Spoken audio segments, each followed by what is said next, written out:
अब next topic आपके पास जो इलेक्ट्रिक पोटेंशियल का है। ठीक है, इलेक्ट्रिक पोटेंशियल। देखें इलेक्ट्रिक पोटेंशियल क्या है। उससे पहले हम इलेक्ट्रिक पोटेंशियल से पहले जो है आप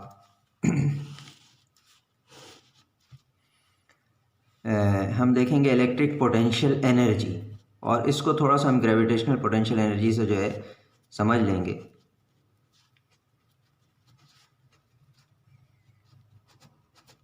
देखिए ग्रेविटेशनल पोटेंशियल एनर्जी से हम यूँ समझ रहे हैं कि अगर आपके पास कहीं भी कोई भी फील्ड मौजूद हो, चाहे वो ग्रेविटेशनल हो चाहे इलेक्ट्रिक फील्ड मौजूद हो। थोड़ा सा हम इसको ग्रेविटेशनल फील्ड से रिलेट करते हुए एक्सप्लेन कर रहे हैं, तो पहले हम ग्रेविटेशनल फील्ड की बात करते हैं कि अगर ये आपके पास अर्थ मौजूद है और अर्थ की वजह से इसके सरफेस से काफ़ी दूर तक भी, लेकिन हम नॉर्मली जो है MGH करके जो है पोटेंशियल एनर्जी निकालते हैं वो सरफेस से करीब लेते हैं। सरफेस से करीब का मतलब ये है कि चंद मीटर का डिस्टेंस जो इसके रेडियस के मुकाबले में कुछ भी नहीं होता। तो बहरहाल अगर इस अर्थ की मौजूदगी यानी अर्थ की फील्ड की मौजूदगी में अर्थ मौजूद है, उसकी वजह से उसके चारों तरफ एक ग्रेविटेशनल फील्ड मौजूद है इसकी। तो इस ग्रेविटेशनल फील्ड में अगर किसी भी मास को हम किसी भी पॉइंट पे प्लेस कर दें इस ग्रेविटेशनल फील्ड में, तो उस मास में इस ग्रेविटेशनल फील्ड की वजह से एक पोटेंशियल एनर्जी मौजूद होती है। क्यों होती है? हम जानते हैं कि अर्थ इसको पुल करेगी अपने सेंटर की तरफ, ठीक है ना, और इस ज़ाहिर पुल कर रही है तो फोर्स से पुल कर रही है। इस फोर्स से, जिस फोर्स से इसको पुल कर रही है, उस फोर्स के अंडर ये जितना भी डिस्टेंस कवर करेगा उतना ही इसका वर्क डन होगा। या इसके अपोजिट हम ले लें कि अगर मैं यहाँ से इसको उठा के ऊपर इधर प्लेस करना चाहता हूँ, जैसे पेन यहाँ रखा हुआ है, इस पर इस वक्त भी इस पॉइंट पे भी इसकी पोटेंशियल एनर्जी मौजूद है, लेकिन अगर मैं इसको उठा के यहाँ से यहाँ ले जाता हूँ तो इसकी ये ग्रेविटेशनल पोटेंशियल एनर्जी, तो ग्रेविटेशनल पोटेंशियल एनर्जी जो है वो इंक्रीज़ कर जाएगी। क्यों इंक्रीज़ करेगी? क्योंकि मैंने जो है अर्थ की फोर्स के अगेंस्ट, अर्थ की फोर्स इसको नीचे खींच रही है, अगर हम इसको अर्थ की फोर्स के अगेंस्ट मूव करवाएंगे तो उसके अगेंस्ट मूव करवाने के लिए हमें ग्रेविटेशनल फील्ड के अगेंस्ट वर्क करना पड़ेगा, और वर्क के लिए एनर्जी चाहिए होती है। तो इसका मतलब है हम जिस सोर्स से इसको ऊपर उठा रहे हैं उस सोर्स से इसको एनर्जी दे रहे हैं, और क्योंकि एनर्जी ज़ाया नहीं होती तो इस पॉइंट पे इसमें ये एनर्जी पोटेंशियल एनर्जी की सूरत में स्टोर हो जाएगी। तो यूँ जो है आप किसी भी पॉइंट पर रखें, क्योंकि किसी भी फील्ड की मौजूदगी में उस चीज़ को जिस पर उस फील्ड का असर होता है, मसलन ग्रेविटेशनल फील्ड का असर मास पे होता है, तो अगर ग्रेविटेशनल फील्ड की मौजूदगी में किसी भी मास को उस फील्ड में किसी भी पॉइंट पर प्लेस कर दें आप, तो उसमें एक एनर्जी मौजूद होगी, एक पोटेंशियल एनर्जी मौजूद होगी, अगर वो उस पॉइंट पे जो है रुका हुआ है स्टैटिक फॉर्म में, ठीक है ना। अदरवाइज वो अगर मूव कर रहा है तो पोटेंशियल एनर्जी हर पॉइंट पे प्लस काइनेटिक एनर्जी होगी वगैरह। तो ये हमने एक मॉडल लिया। अब इसी चीज़ को ये, क्योंकि हम इसको ज़्यादा तफसील में नहीं जा रहे, इसकी ना ज़रूरत है, क्योंकि हम जो है इसको जानते हैं पहले से। अब बिल्कुल इसी तरह से अगर आपके पास एक इलेक्ट्रिक चार्ज मौजूद है, मैं यहाँ पे बनाता हूँ, लेट सपोज ये पॉइंट चार्ज है। हम जिस चार्ज की वजह से इलेक्ट्रिक फील्ड लेते हैं उसको हम पॉइंट चार्ज कह देते हैं। ये पॉइंट चार्ज मौजूद है, और इस हम जानते हैं कि इलेक्ट्रिक चार्ज किसी इलेक्ट्रिक चार्ज पे ही फोर्स लगाता है, या इलेक्ट्रिक फील्ड जो है किसी इलेक्ट्रिकल चार्ज पे ही असर करती है। तो जाहिर है कि अगर हम इसकी फील्ड इसके चारों तरफ मौजूद है, कौन सी फील्ड? इलेक्ट्रिक फील्ड, जिसकी बात हम पहले भी कर चुके हैं, कूलम्स लॉ में भी की, गाउसेस लॉ से भी मालूम की मुख्तलिफ फील्ड्स, तो मुख्तलिफ कंडीशन में जो हमने फील्ड मालूम की थी गाउसेस लॉ वगैरह से। तो अब जो है हमारे पास हमने ये एक पॉइंट चार्ज रखा है, इसके चारों तरफ जो इलेक्ट्रिक फील्ड मौजूद होगी, उस फील्ड में अगर हम किसी और इलेक्ट्रिक चार्ज को लाएं, लेट सपोज ये एक और इलेक्ट्रिक चार्ज है, ठीक है ना, इसको लेकर आए यहाँ पर रख दें, तो ज़ाहिर है जिस तरह से ग्रेविटेशनल फील्ड मास पे असर करती है, मास को जो है वो करती है, पुल करती है और उसकी वजह से ग्रेविटेशनल फील्ड की मौजूदगी में किसी भी पॉइंट पे हम कोई मास प्लेस करें तो उसमें एक पोटेंशियल एनर्जी होती है। इसी तरह अगर आप एक और चार्ज इस चार्ज की फील्ड में प्लेस कर दें तो इसमें भी एक एनर्जी मौजूद होगी, और बेसिकली अगर वो स्टैटिक फॉर्म में, चार्ज स्टैटिक फॉर्म में, तो इसमें जो एनर्जी होगी वो आपके पास पोटेंशियल एनर्जी कहलाएगी, ठीक है ना, यानी रुका हुआ है चार्ज, तो काइनेटिक एनर्जी तो ज़ीरो कहलाएगी इसकी। तो ये हमारे पास आ गया। अब मसला ये है कि आपके पास पहली बात तो ये कि जिस चीज़ चार्ज की हम फील्ड लेते हैं अमूमन उसको जो है पॉइंट चार्ज करके कहते हैं, पॉइंट चार्ज। ये बुक्स में अमूमन इसी तरह से लिया जाता है। और जिस चार्ज से हम इस फील्ड को टेस्ट कर रहे हैं कि इस फील्ड की वजह से जो इस चार्ज में एनर्जी है उसको हम टेस्ट कर रहे हैं, वो जो है आपके पास टेस्ट चार्ज कहलाता है। और टेस्ट चार्ज का आगे भी कुछ कॉन्सेप्ट है, लेकिन फ़िलहाल हम ये ले रहे हैं। तो अब देखें, अगर मैं पोटेंशियल एनर्जी मालूम करना चाहता हूँ, फ़र्ज़ कर लें ये चार्ज जो यहाँ से यहाँ तक मूव करता है। मैंने थोड़ा सा ये डिस्टेंस छोटा हो गया, तो बहरहाल हम इसे समझ सकते हैं। हमने यहाँ से लेकर यहाँ तक इसको मूव करवाया। ख़ास बात ये देखें, ये दो जो है आपके पास चार्जेज़ हैं, पॉइंट चार्जेज़ हैं। आप इस पर जो है कूलम्स लॉ लगा सकते हैं, लेकिन मसला ये है कि फ़र्ज़ कर लीजिए इस वक्त ये पॉजिटिव चार्ज था तो ये नेगेटिव चार्ज है। बात को समझने के लिए हम यूँ लेते हैं, ये पॉइंट आपका ए है और ये पॉइंट बी है, इस पॉइंट जहाँ तक हम इसको मूव करवा रहे हैं। तो अगर ये नेगेटिव चार्ज है तो ज़ाहिर है ये इसको अट्रैक्ट कर रहा होगा, ठीक है ना। ये आपके पास पॉजिटिव चार्ज जिसकी वजह से हम इलेक्ट्रिक फील्ड ले रहे हैं, ये इसको जो है अट्रैक्ट कर रहा होगा अपनी जानिब, ठीक है। यूँ करके अट्रैक्शन फोर्स होगी। अगर आप इसको मूव करवा रहे हैं यहाँ से यहाँ तक, तो आपको किसी एक्सटर्नल सोर्स से इसको फोर्स देनी पड़ेगी और फोर्स दे के मूव करवाना पड़ेगा।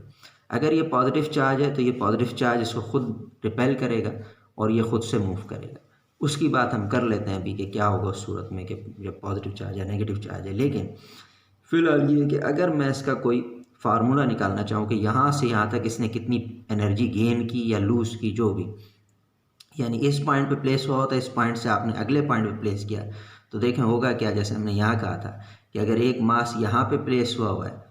तो यहाँ पे भी इसकी कुछ ना कुछ पोटेंशियल एनर्जी है। जैसे यहाँ मैंने प्लेस कर दिया सरफेस पे, उसके बाद जो है अगर आप इसको यहाँ से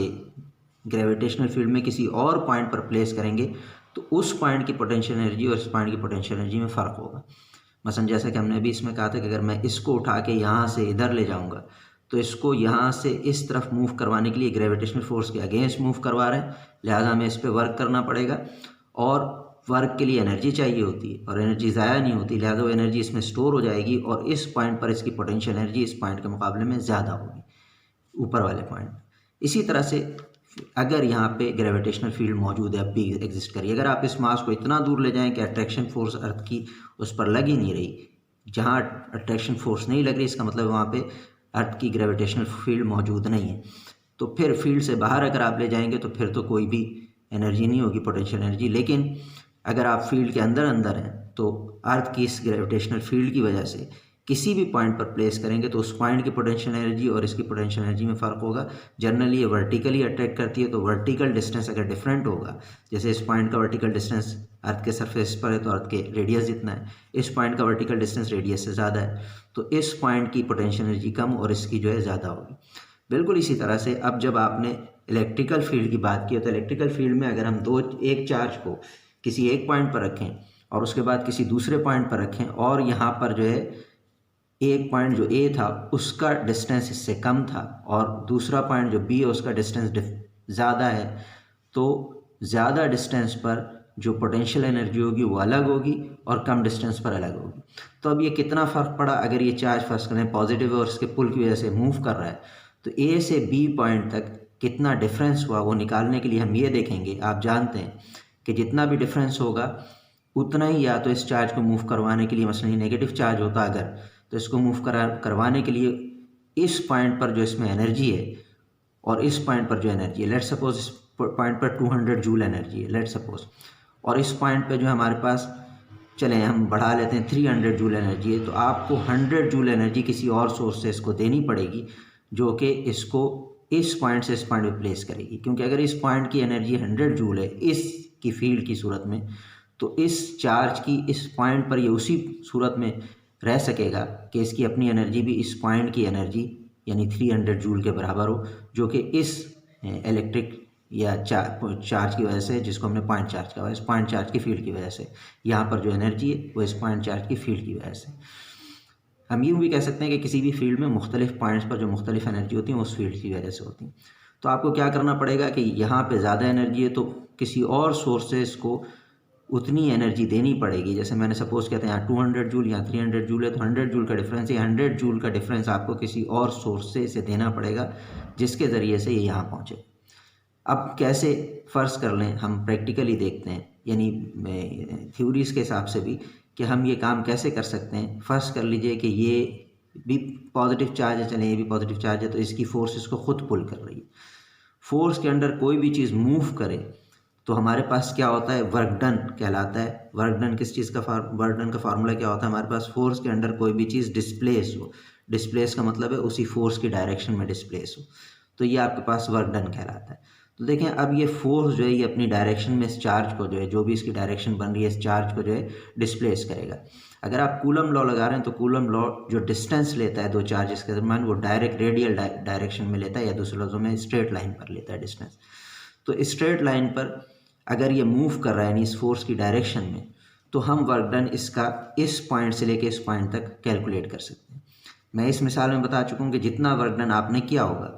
या इस पॉइंट से इस पॉइंट तक ये फील्ड करेगी जितना वर्क डन, उतना ही डिफरेंस इस पॉइंट की पोटेंशियल एनर्जी में और इस पॉइंट की पोटेंशियल एनर्जी में होगा। इसको मैं मिसाल से समझा चुका हूँ कि यहाँ पे हम जितना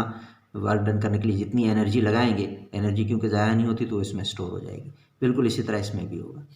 तो गोया कि अगर इस पॉइंट और इस पॉइंट के दरमियान एनर्जी का डिफरेंस हमें मालूम करना है तो हम इस पॉइंट की एनर्जी, हम इस पॉइंट से लेकर इस पॉइंट तक इस चार्ज को पहुंचाने में, चाहे वो इस फील्ड ने पहुंचाया हो, चाहे आपने किसी एक्सटर्नल सोर्स से दिया हो, मसलन अगर ये नेगेटिव चार्ज होता तो ये फील्ड तो इसको अट्रैक्ट कर रही थी, आपको इसे दूर ले जाने के लिए किसी एक्सटर्नल सोर्स से एनर्जी देनी पड़ती। दोनों ही सूरतों में जो आपके पास यहाँ से यहाँ तक इसको मूव करवाने के लिए किसी फोर्स के अंडर वर्क डन होगा, कुछ ना कुछ वो वर्क डन हम कैलकुलेट कर लेते हैं। तो जितना वर्क डन होगा उतना ही जो है इस पॉइंट और इस पॉइंट की एनर्जी में फ़र्क होगा। वर्क डन का फार्मूला आपका ये है, ठीक है ना। तो हम इससे वर्क डन कैलकुलेट करते हैं। फ़र्ज़ कर लें यहाँ पे भी असल में इसमें कुछ ना कुछ एनर्जी होगी, तो हम यूँ लिखते हैं कि इसको work done from point A to B, जो भी आपको करना होगा वो कैसे मालूम होगा, वो एफ डॉट डी से मालूम हो सकता है, लेकिन मसला यहाँ पे एक और आ जाएगा। देखिए पॉइंट ए तक आपके पास इस चार्ज से इस टेस्ट चार्ज तक का, इस पॉइंट चार्ज से टेस्ट चार्ज तक का जो डिस्टेंस है वो आप कह लें आर ए है, मैं इसको आर ए ऐसे ही कह देता हूँ, आर ए है। और यहाँ से लेकर इस पॉइंट चार्ज से लेकर आपका जब टेस्ट चार्ज इस पॉइंट बी पर पहुँच जाएगा, पहले पॉइंट ए तक था तो पॉइंट ए तक का डिस्टेंस आर ए था, जब पॉइंट बी पर पहुँच जाएगा तो इसका डिस्टेंस हम आर बी कह देते हैं। ये थोड़ा सा ये जो है उसके ऊपर राइटिंग के ऊपर आ गया, लेकिन मेरा ख्याल आप समझ सकते हैं। ये पॉइंट ए है,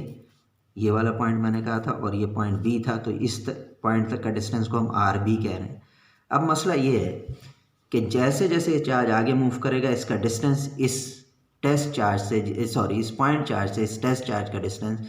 जिस पॉइंट चार्ज की इलेक्ट्रिक फील्ड और इस पॉइंट चार्ज की फोर्स की वजह से जो इस पर लग रही है, फोर्स में तो जाहिर है चार्ज भी शामिल होगा, कूलम्स लॉ के मुताबिक इसका अमाउंट भी शामिल होगा। बहरहाल इसकी फील्ड की वजह से जो फोर्स इस पर लग रही है, उस फोर्स में जैसे जैसे डिस्टेंस बढ़ेगा फ़र्क आता जाएगा, क्योंकि according to coulomb's law force जो होती है दो इलेक्ट्रिकल चार्जेस के दरमियान वो होती है के एक चार्ज। इस एक चार्ज पॉइंट चार्ज को हम क्यू कह देते हैं, इस टेस्ट चार्ज को क्यू नॉट कह देते हैं, ठीक है ना। यहाँ मैंने ये बना के लिख दिया क्यू नॉट। तो k q naught over r square होता है। आप देखें आर का डिस्टेंस यहाँ पे कुछ और था, जैसे ही हम आगे बढ़ेंगे वो बढ़ जाएगा, फिर और आगे बढ़ेंगे वो बढ़ जाएगा, जिसकी वजह से फोर्स जो है जो इस पर लग रही है वो एक बराबर नहीं रहेगी। फ़र्ज़ कर लें यहाँ पर 10 न्यूटन की फोर्स लग रही है और ये 10 मीटर डिस्टेंस कवर कर रहा है, तो अगर मैं इस तरह निकाल लूँ कि 10 न्यूटन की फोर्स और जिस डायरेक्शन में फोर्स है उसी डायरेक्शन में डिस्टेंस कवर कर रहा है, multiplied by 10 multiplied by 10 100 joule इसमें वर्क डन होगा, तो ये गलत हो जाएगा। इसलिए कि इस पॉइंट पर अगर 10 न्यूटन की फोर्स लग रही है तो इससे आगे बढ़ने के बाद ये 10 न्यूटन की फोर्स नहीं होगी बल्कि उससे कम हो जाएगी, क्योंकि डिस्टेंस बढ़ गया दो चार्जेस के दरमियान, एक ये और एक ये। मज़ीद आगे बढ़ने पर और कम हो जाएगी। तो हम उसके लिए क्या करते हैं, हम वही काम करते हैं जो हम पहले भी करते रहे कि हम इस पूरे डिस्टेंस को छोटे छोटे बराबर इक्वल या एक बराबर के छोटे छोटे डिस्टेंसेस में डिवाइड कर देते हैं। अब यहाँ थोड़ी सी जगह कम हो गई है, लेकिन मैं देख रहा हूँ कि नज़र आ रहा है, तो आप देख सकते हैं मैंने यूँ करके एरो बना दिया। इस छोटे डिस्टेंस को हमने डी आर कह दिया। अगर ये पूरा डिस्टेंस आर है, यहाँ से लेके पॉइंट बी तक का डिस्टेंस अगर आप आर कह दें, या पॉइंट ए तक का डिस्टेंस, में ए और बी नहीं, हम तो डिस्टेंस का डिफरेंस निकालेंगे, तो बहरहाल अगर हम उसको आर कह दें जो भी, ठीक है ना, तो वो जो है आपके पास डिस्टेंस बढ़ते जाने की वजह से फोर्स जो है क्या हो रही थी, चेंज हो रही थी। अब अगर हम इस डिस्टेंस को बहुत छोटा कर दें, कितना छोटा कर दें, डी आर, और डी आर खुद डिस्टेंस क्या है, डी आर डिस्टेंस जो है वो अप्रोचेस टू ज़ीरो है, अप्रोचेस टू ज़ीरो का मतलब ये, और रेडियल लाइन के डायरेक्शन में यानी जिस डायरेक्शन में फोर्स। तो आपके पास अप्रोचेस टू ज़ीरो का मतलब ये बहुत छोटा है, इतना छोटा है कि इसके दरमियान चार्ज के मूव करने पर कोई भी फ़र्क नहीं आएगा फोर्स में। यानी अगर डिस्टेंस बिल्कुल ज़ीरो होता तो वाकई कोई फ़र्क नहीं आता, लेकिन ज़ीरो को अप्रोच कर रहा है। तो हम ये सारी थ्योरीज पहले भी पढ़ चुके हैं कई बार, मैंने फर्स्ट सेमेस्टर में भी और आपके पास इस बार भी कई बार बात की है। इस पर मुख्तसर सी बात कर लेते हैं कि जी अगर फ़र्क है भी तो वो निगलेजेबल होगा, यानी इतना माइनर डिस्टेंस है कि फ़र्क निगलेजेबल होगा। निगलेजेबल का मतलब वो हम ज़ीरो ले सकते हैं, डिफरेंस जो आएगी फोर्स में, क्योंकि ये डेल्टा आर जितना डिस्टेंस बहुत ही छोटा है। तो अब इसका मतलब ये हम वर्क डन जो मालूम करेंगे वो एफ डॉट डी से नहीं मालूम करेंगे, बल्कि एफ डॉट डी आर से मालूम करेंगे। यानी यहाँ से लेकर इस पॉइंट ए से लेकर डी आर जितने डिस्टेंस का जो वर्क डन है वो निकालेंगे, फिर अगले डी आर जितने डिस्टेंस का वर्क डन निकालेंगे, फिर अगले डी आर जितने डिस्टेंस का वर्क डन निकालेंगे, और फिर इन तमाम वर्क डन को हम सम कर सकते हैं। लेकिन फिर वही बात है कि अगर हम ये डी आर को इतना छोटा रखेंगे कि आपके पास जो ये अप्रोचेस टू ज़ीरो होगा, तो ये पॉइंट ए से जहाँ से हम चार्ज को मूव करा रहे हैं, या ये पॉजिटिव चार्ज की इलेक्ट्रिक फील्ड मूव करा रही है, वहाँ से लेके पॉइंट बी तक का जो आपके पास डी आर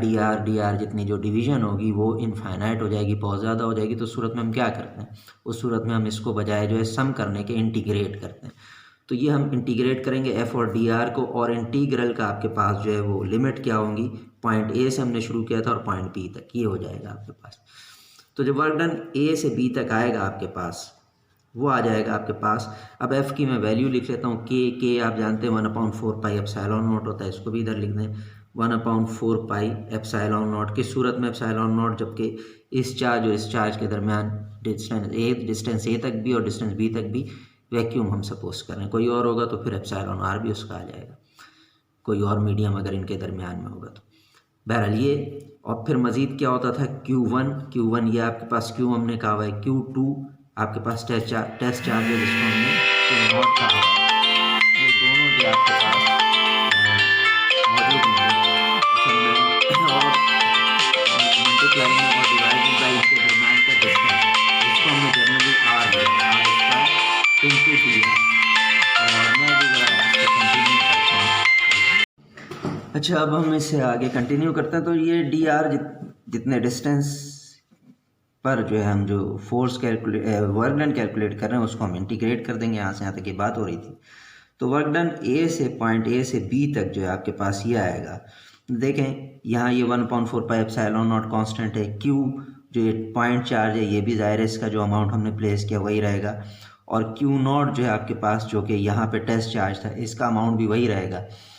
ये भी हम चेंज नहीं करें थ्रू आउट दिस एक्सपेरिमेंट, या जो भी हमें ये डिटेल तय कर रहे हैं उसमें सिर्फ डिस्टेंस कौन सी चीज़ चेंज हो रही है, आर चेंज हो रहा है, और उस आर को हम इंटीग्रेट कर रहे हैं डी आर के लिहाज से। गोया कि इंटीग्रल सारा का सारा आर और डी आर पे होगा। अब आर नीचे है ये, यानी पूरी चीज़ ऐसे ही रह जाएगी 1/4 पाई, हाँ ये आ रहा है कैमरे में, तो 1/4 पाई एप्सिलॉन नॉट, और जो है क्यू नॉट इंटीग्रल आपका आ गया ए से बी तक 1/r² को हम r की पावर -2 लिख सकते हैं, और डी आर, और इसका क्या आएगा आपके पास r की पावर -2 + 1 करके ये आपके पास क्या आ जाएगा, r की पावर जो है -1 यानी 1/r, और जो है माइनस बाहर आ जाएगा, तो हमारे पास ये आ गया -1/4 पाई, क्योंकि नीचे इसको हम 2 + 1 करेंगे ना, -2 + 1 तो -1, और नीचे भी -1 आ जाएगा। तो ये माइनस जो है बाहर आ गया प्लस 1/, ये आ गया 4 पाई एप्सिलॉन नॉट, और क्यू नॉट, और इसमें से ये मैंने कहा r की पावर -1 तो क्या होगा, -1 नीचे जाके r की पावर 1 बन जाएगा, डी आर ख़त्म हो गया। अच्छा सॉरी, बल्कि इसको अभी लिमिट अप्लाई करनी है, तो मैं इसको यूँ ले लेता हूँ कि r की पावर -1/r हमने ले लिया, और इस पर लिमिट है आपके पास a से b तक, ठीक है ना, ये हो गया। तो अब वर्क डन a से b तक जो हमारे पास आ जाएगा, पॉइंट a से b तक, वो यूँ आ जाएगा कि -1/4 पाई एप्सिलॉन नॉट, और क्यू नॉट, और ये हो जाएगा 1/r। देखें पॉइंट ए तक का जो डिस्टेंस था वो हमने क्या रखा था, उसको हमने RA कह दिया था, तो 1/RA, बल्कि इसमें लिमिट में भी आप चाहे मैंने A B लिख दिया, आप लिख दें RA से लेके RB तक यूँ भी लिख सकते हैं, ठीक है ना। यूँ ही लिख दें क्योंकि हम पूरा आर ए और आर बी लिख रहे हैं यहाँ पे, तो ये आर ए आर बी लिख दें, आर ए और आर बी ये लिमिट है। तो आर ए से लेके सॉरी अपर लिमिट तो r B 1/RB minus 1/RA, ये हमारे पास जो है आ गया वर्क डन। और अगर आप इस माइनस के साइन को इधर ले जाएं तो यहाँ पे जो मल्टीप्लाई करते हैं ए से बी तक जो वर्क डन आएगा वो आएगा 1/4 पाई एप्सिलॉन नॉट, और Q यहीं लिख देते हैं हम इसको मल्टीप्लाई करके 1 से, Q नॉट, और यहाँ आ गया ये माइनस ये वाला हो जाएगा इससे मल्टीप्लाई होकर, और ये माइनस माइनस प्लस हो जाएगा, तो 1/RA माइनस 1/RB हो गया ये। ठीक है जी, यहाँ तक जो है हमारे पास आ रहा है बिल्कुल साफ। तो अब देखिए इसमें कुछ बातें हैं, वो ये हैं कि पहले तो हम ये बात कर लेते हैं कि अगर जो है, अब पॉजिटिव नेगेटिव की बात कर लेते हैं कि देखें अगर इसकी इलेक्ट्रिक फील्ड खुद वर्क कर रही है, इस सूरत में अगर ये पॉजिटिव चार्ज है और ये भी, ये टेस्ट चार्ज भी पॉजिटिव है, पॉइंट चार्ज भी पॉजिटिव है, तो ये इस पर वर्क करेगी ये फील्ड, और इसको जो है खुद फोर्स लगा के दूर ले जाएगी। तो ये जो वर्क डन है वो इस फील्ड का है, और इस फील्ड का वर्क डन है खुद से कर रही है, और इसको जो है वर्क डन बढ़ रही है, तो ये आपके पास बढ़ रहा है, यानी ये वर्क डन करवा के इसको दूर ले जा रहा है। तो इस सूरत में जो आपके पास वो होगा, यानी वर्क डन होगा वो पॉजिटिव होगा, ठीक है ना, पॉजिटिव वर्क डन होगा। लेकिन आपके पास जो है वर्क डन पॉजिटिव है, हम इसको अभी उसकी बात कर लेंगे, क्या नाम है आपके पास पोटेंशियल एनर्जी की जो इसमें स्टोर हुई होगी। आप देखें पोटेंशियल एनर्जी कितनी स्टोर हुई होगी या कितनी जो है कम लूज़ हुई होगी, ये बात अगर हम करें तो इस सूरत में आप देखें कि यहाँ से यहाँ तक जाते हुए इस चार्ज में यहाँ पर इस पॉइंट पर कुछ ना कुछ एनर्जी थी, इस फील्ड की वजह से यहाँ से यहाँ तक मूव हुआ। मूव होने के लिए ये खुद मूव हो रहा है इस फील्ड की वजह से, आपने ख़ुद कोई एनर्जी नहीं दी, तो ये अपनी एनर्जी जो है लूज़ करेगा, ठीक है, और लूज़ करेगा। ज़ाहिर है वर्क करने के लिए एनर्जी चाहिए होती है, इसको किसी एक्सटर्नल सोर्स से एनर्जी नहीं मिल रही थी, खुद अपनी एनर्जी लूज़ करेगा, और पॉइंट बी पर जो इसमें एनर्जी होगी वो कम होगी। जब यहाँ पे रुका हुआ होगा तो इसकी एनर्जी जो है पोटेंशियल एनर्जी हम कहते हैं, और पोटेंशियल एनर्जी की सूरत में आपके पास जो है इस पॉइंट पर, क्योंकि इसने इस पॉइंट के मुकाबले में इस पॉइंट पर एनर्जी लूज़ कर दी, तो इसमें एनर्जी होगी कम।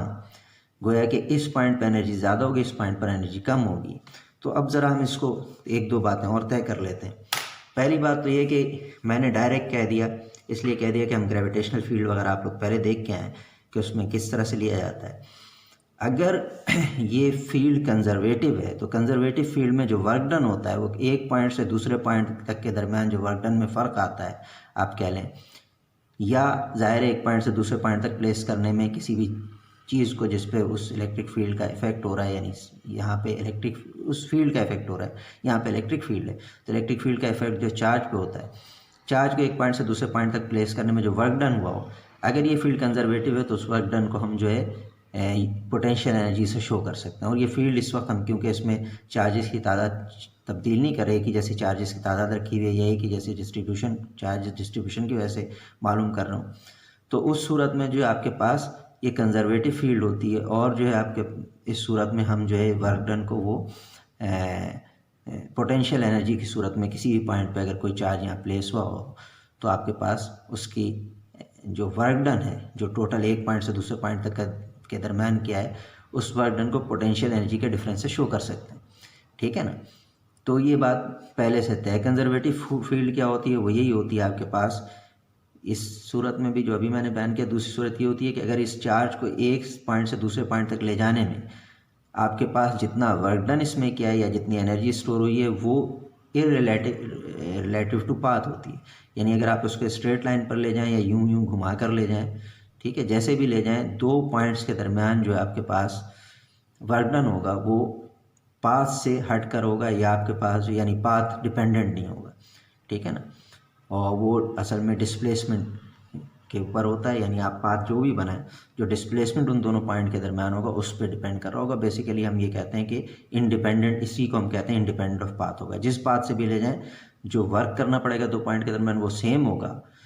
और प्लस जो है जो एनर्जी में फ़र्क आएगा वो भी सेम होगा, ठीक है ना, उस फील्ड की वजह से। तो अब आपके पास कंजर्वेटिव फील्ड की वजह से, तो हम इसी वजह से एक पॉइंट से दूसरे पॉइंट तक का जो वर्क होता है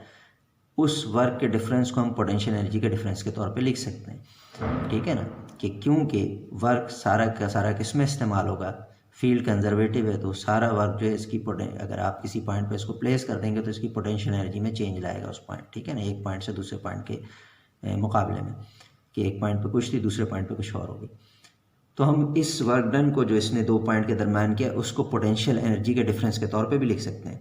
लेकिन आप अगर गौर करें तो अभी मैंने कहा कि यहाँ पे इसकी जो है पोटेंशियल एनर्जी ज़्यादा थी और यहाँ पे क्या हो गई, कम हो गई।